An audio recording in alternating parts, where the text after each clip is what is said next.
Rose Mukidi is recovering from severe malnutrition. She's 6 months old and for the last 3 has been on a special diet mix given to her by a non-profit organization. Her mother, Kisombe Kafuti, also has 2 other children and a younger sister to think about. She herself is a teenager and has not been eating well.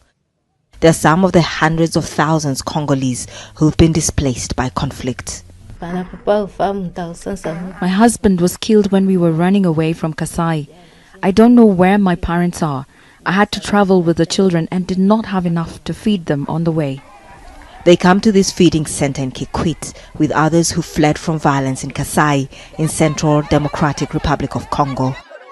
Fighting between a rebel group called Kamoina and Sapo and government forces began in 2016 and ended last year. The Catholic Church says at least 3,000 people were killed. About 25,000 people displaced from Kasai are now living here in Kikwit. Some are staying with host families, others roughing it out on their own or in camps for the displaced, with not enough food to eat and little means of getting home. On this day at the center, food is a plate of dry rice, and there's hardly enough for everyone. Sick children and orphans are given priority. The rest will have to wait for another day. Serge Ngunza runs the center. He says selecting who gets to eat is the hardest part of his day.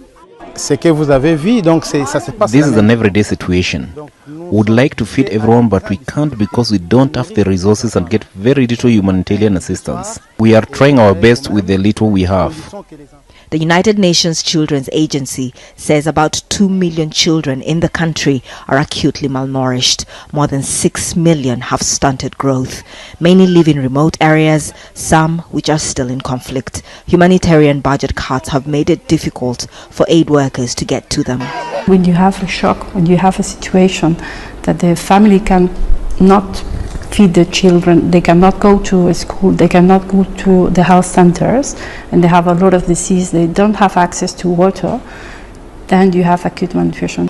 In Kikwit, 8,000 children with signs of malnutrition are on a government health watch list.